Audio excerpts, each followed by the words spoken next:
Well, hello, happy Friday, everyone. And of course, again, happy New Year. For those that don't know me, I am Dr. Amanda of Atkins Enlightenment Lifestyle Medicine. And today, before we get started, if you are watching live, type in garden. I know you're like, garden? That's an interesting thing to type, Dr. Amanda. But garden, that's what I want you to type if you're watching live. I'll be, of course, watching the comments. If you have questions, please let us know. And then if you are watching the replay, of course, type in replay. If you're catching it later. Okay. So for all those that are out there, let's make sure I see any comments. So hello, garden, garden, garden. Type in garden if you are watching live. And I want you to type in garden because today we're talking about, of course, health and wellness in a way that you may not have heard before. And this phrase stopped me in my tracks when I first heard of it. And it is your body is a garden and not a graveyard. So let that settle for a moment. Your body is a garden, not a graveyard. So I don't know about you, but that actually, I was like, oh my gosh, it is very similar to the scripture. It talks about how our body is a temple. Okay. But if we think about it, so many of us treat our bodies like places that things go to die, like energy, joy, metabolism, hope. But God designed our bodies to grow, to heal, and to restore. So that sounds more like a garden, right? So from the beginning in Genesis, if we look at that, the imagery that God uses is a garden, life, nourishment, and fruitfulness. So you will hear me talk about gardens all the time when we're referring. And if we look at the foods that were made for us when humans were first created, it is talking about foods from the garden, right? So we want to look at our bodies as a garden and not a graveyard, okay? So let's think about a story here. So imagine that you just brought this beautiful home with a garden in the backyard. That is like a dream for me. Okay. And at first, it's very lush, and you spend time watering it, and you just see it all flourish, right? But then over time, life gets busy and you stop watering it. Trash is thrown in there. You never pull the weeds because like, I don't have time. There's so much going on in the day. And then one day you look at your garden that was once just full of lush and like, this garden is a mess. So the question would be is, did the garden fail or was it neglected? And I want you guys to type that in the comments. Do you think the garden failed or do you think the garden was neglected? So when we think about it, though, this is how a lot of people feel, including me, about their health sometimes. Like you think about the weight that we've gained, our high blood pressure, our rising blood sugars, feeling tired all the time. And people will even say that my body is broken. But most of the time, your body isn't broken. It's just responding to what it's been given, right? So if we treat our body like a graveyard and just throwing trash in there and never taking the weeds out, then we may feel like our body is broken or that our body has failed us. But that doesn't have to be the case. So let's think about what we are planting. So in a garden, you don't get tomatoes if you plant weeds. Actually, you don't even have to plant weeds. Weeds just grow. You don't even have to take the time to do it. It just comes there. So you just passively weeds grow. Okay.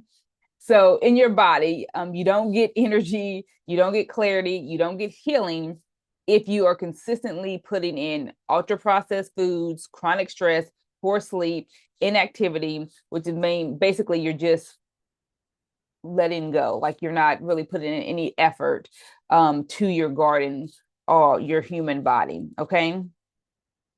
So Let me ask you this, and I want you to type in the comments. Okay. What do you feel like you're planting in your body lately?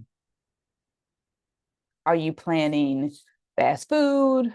Are you planting sugar? Are you planting cookies? Are you planting, green leafy vegetables? Are you planting like vegetable soup I've been eating because it's so warm recently? What are you planting in your body currently? Okay. So I want you to type that in the comments because we're going to come back and talk about those things. Okay. Here's the hopeful part though, that gardens can be restored. So even if it's been neglected for years, no matter the time frame, usually our gardens can be restored. Okay. So I have many patients that tell me, Dr. Amanda, I've tried everything. I've been on medications. I've been on every single diet program that's out there. I've been on all these different gyms and all these different exercise routines. And it just nothing works. Like I do it and nothing works. And I just follow up with this. Have you been consistent with nurturing your body, or are you trying to control it? Because most of the times when they're like, I've tried the medications, the diets, the exercise programs, trainers, things of that nature, it's something like they're putting their body through a punishment for a certain period of time, but they're not trying to consistently nourish their body. And that's what a garden needs. You need to consistently nourish your body. Okay. So let me tell you about like a patient or a group of patients that I've had before. And it would be like they come in on multiple medications for their blood pressure, blood sugars, and they just thought that the body was failing. And one lady in particular, and we kind of talked through it, say, well, let's shift the focus from restriction to nourishment. Okay. So restriction in any type of thing. So restriction of like, I can't do this because I have to do that type of mentality as far as health and wellness. And you always feel like you're deprived. But instead, we want to nourish our bodies and we want to think about it this way. We want to have real food, and especially lots of plant foods, because we're talking about a garden, right? We want to make sure that we're moving and movement that you love. And yesterday we talked about the difference between movement and exercise. So exercise is the type of movement that you can do. And again, it's something that you love to do, like you would enjoy doing it. Like for example, my daughter loves to dance, and some people love like a Zumba class or like a Zumba video because they just like the way that their body flows in music. And if you actually set a time, it's like I'm going to do this, dancing or whatever, that if you like that for like 15 minutes straight, that would be a form of exercise. And most of the time that's not a punishment for people. That's more enjoyment, and they look forward to doing that. So that would actually nourish your body. Okay. Then we want to look at, sleep, making sure we're getting 7 to 9 hours of sleep a night and restorative sleep, and stress management. Because we talked about we don't want a lot of stress, and we talked about that yesterday. And just by like one of my patients actually going from her focus from restriction to nourishment, that her numbers actually started to change and she started to feel better. Okay. She actually had that energy. She actually had, less blood sugar spikes. And her blood pressure was actually, more in the normal range and the, upper limits of normal or outside of the blood pressure range. Just from making that shift of thinking, because like I said, most times my patients, it's not like they've never done anything. They've tried things before. And I was in the same boat, like tried, so many different things.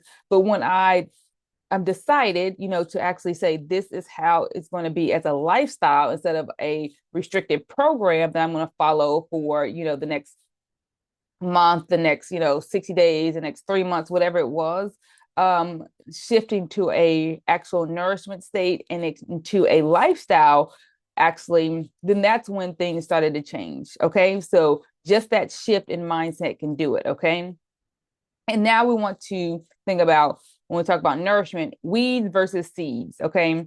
So every garden, there are weeds, and you have to actually remove them, like go in and actively remove them. Okay. So when we think about our body as a garden, we have to look at where are the weeds. Okay. So what would weeds look like for our health would be chronic stress. Whew, just to live in today's world, like the stress that comes on what we have financially, what's going on in just like the environment, like just so many things that's going on in a family. Just, it's a lot. So chronic stress that it just continues to build up, build up, build up over time. And it's not one hit, it's usually like small little hits throughout the day. Okay. So that chronic stress is like a weed. Also, emotional eating. This can be a time for times where people are like, oh, it's cold outside. I don't really feel like doing a lot. The sun sets so early, and it's like they actually have a like seasonal affective disorder. Like some people actually have that diagnosis, but some people just feel a little bit under their normal happy mood because the sun sets earlier, or because now like they're overly stressed after the holidays, they're trying to get caught up and do things, and they just want to eat to try to drown out their emotions. Okay. Poor sleep is another weed that our body does not like, and have to actively like remove that. Negative self-talk is another thing. So we things like saying my body is broken. Like, no, we don't want to say things like that. We want to say that I am continuously nourishing my body every single day. Okay, so we'll look at that. Another big weed that we may not look at is isolation. Sometimes when we feel bad, we don't feel good, we tend to try to turn inward, and shrink down, not really communicate with others, and that can be a weed, because what a seed would be more like nourishing our body with whole foods, decreasing the stress, daily movement, rest, and Sabbath. I want you guys to think about that one, because that was something big that, especially in our church congregation, that we were working on for 2025, and it's going to continue on through 2026, is a rest and a Sabbath time for yourself. And it's not something that you're doing for your family, for your community, for your work, or anything. It's for yourself, like that rest and Sabbath, and where you take away any distractions and get away from anything else, and just have that moment for yourself and reconnecting to God. And that is so huge, especially for our health and wellness, because without that, it's like, we may do a good here, we may do good there. But when we have that rest and Sabbath on a regular basis, that makes huge differences in our health and wellness. Okay. We talked about a weed being isolation. Well, a seed will be, excuse me, a seed will be community, right? So the opposites. And we think so. We want to actually get out and like help others. So nothing helps me more than when I'm feeling sad or discouraged, is then to go out and help others, which is why I usually come on here and post videos to encourage you in your health and wellness journey, because that actually helps me to have that sense of community, a sense of purpose, and just helping others, and taking the focus off yourself at that time. So you have the rest and Sabbath for your time, and then you have a time more community, and you pour into others to actually help them. And that helps a lot with your own health and wellness. Even if you think, oh, how much, could it really help? I remember growing up and my grandfather doing a lot of things in the community. And, now they call it community service, but that was just something that he did. And he and my grandmother actually instilled that in me. And that was a huge thing for me growing up, is actually going out into the community and doing things. And like, even to this day, I like think about things. I'm like, oh my gosh, what can I do to actually help? And in different seasons of life, sometimes you can do a lot. And then other times in life, you can just do a little bit, but you want to try to find something that you can do that consistently helps someone else. And again, this would help a lot with your own health and well-being. So it's a win-win, as we call it, situation. It's not necessarily that you're pouring everything out to others and you don't get anything in return, and not that you're just taking all from others and not giving in return. But when you give and you get, everyone wins in that situation. Okay. So we want to look at the weeds versus the seeds in our garden of our body. And we don't get rid of weeds by just yelling at them, because that causes more chronic stress for us. We crowd them out by planting better seeds. Crowd out the weeds by planting better seeds. Okay, that's what I want to do. All right. Let's see. I remember a patient who said, I can't do this. I can't do all of this. I cannot do all this. You want me to change all these things, talk about all these seeds that I need to be working on, and I just can't do it all. And I was like, good. We don't want to do all the things. And I have another video that talks about feeling overwhelmed. So if you haven't seen that video, go and watch that video about overwhelm. But we don't want to try to change everything at once, because we'll feel overwhelmed, because that'd be too much going on. So what do we want to do? We want to pick one seed that we can consistently plant over time. So what does that look like? Of course, adding in vegetables, maybe just one meal a day. Yes, that's all. That's all you have to do. No perfection, no overhaul. And you know what happened? That after you have one seed, then you can plant another. So one seed leads to another, it leads to another. And then before you know it, you have more energy, you have better sleep, and then you'll want to change another and adding in another seed. Then you have more confidence, and eventually a whole new lifestyle. And I alluded to this earlier about how, we try all these different things, and then we have the mindset of, okay, I'm going to actually make this lifestyle change, and then just planting one seed at a time. Mine started as a seed of exercise. I'm going to do something every single day. Then I went to nutrition, become a vegetarian, and then actually changing the nutrition will actually have a healthier version.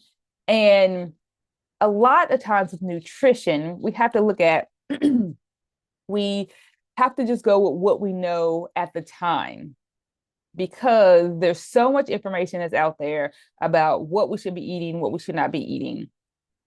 And sometimes we just get paralyzed with thinking who is right, who is not, what should I do for my body?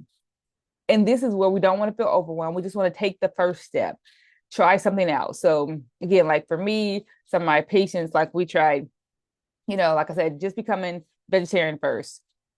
And people are like, well, I don't want to give up meat. You don't have to do that.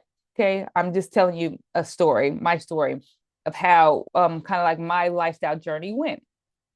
And I tell people I was like a junk food vegetarian though. Like I had my favorite meal out was like a Big Mac with no meat.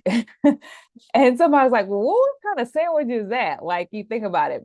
But what really made that sandwich is the sauce. So I just want to tell people, okay. So anyway, I digressed. But that's what I knew to do at the time. As a 16-year-old, I didn't know the ins and out of nutrition, how to put together meals that make sure that I have like a good amount of protein, some healthy fats and some, lots of nutrients that have vitamins, antioxidants, and all that kind of stuff there. I didn't know that at the time. That came decades later.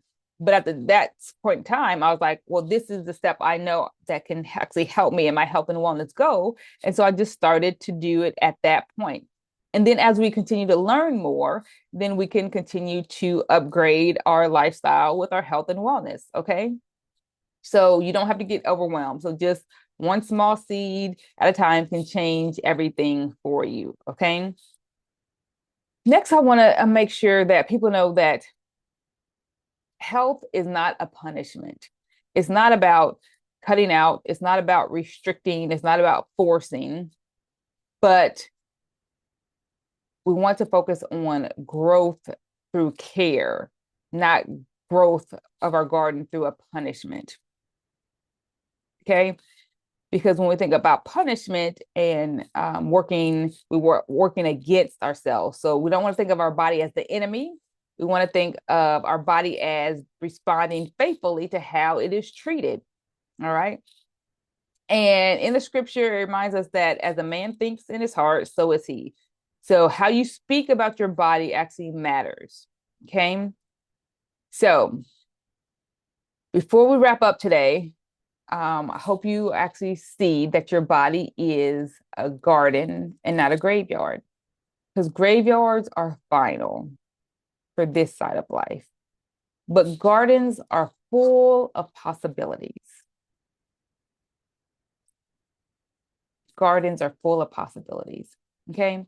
So if this message again spoke to you, don't forget to type seed or don't type seed in the chat, so I could come back and encourage you to plant more and more seeds in your garden. Okay. So also, if you are ready to, start to tend to your garden a little bit more with intention and guidance, I'd love to walk alongside of you. Again, I'm Dr. Amanda with Adkins Enlightenment Lifestyle Medicine, and you can reach us at www.dramandamd.com/services. And I'll be more than happy to walk along with you to help you to tend to your garden, to keep those weeds out, and to help you to actually plant more and more seeds. All right. So imagine that instead of asking, what do I need to cut out? You ask, what does my body need more of right now? Then you actually listen to what your body says, and you see and feel that your energy starts to return. And for those of my people that have a diagnosis of like diabetes or high blood pressure, you actually start to see your numbers improve. And because of that, you feel nourished and your confidence starts to grow, and you start to plant more and more seeds because you just feel great. And then your garden is full and blooming, and you stop feeling like the best years of your life are behind you. Imagine your body become a place of growth again and not of decline. So until next time, friends, stay encouraged, stay hopeful, and remember, your body was designed for life. Blessing and health, y'all, and I look forward to seeing you next time.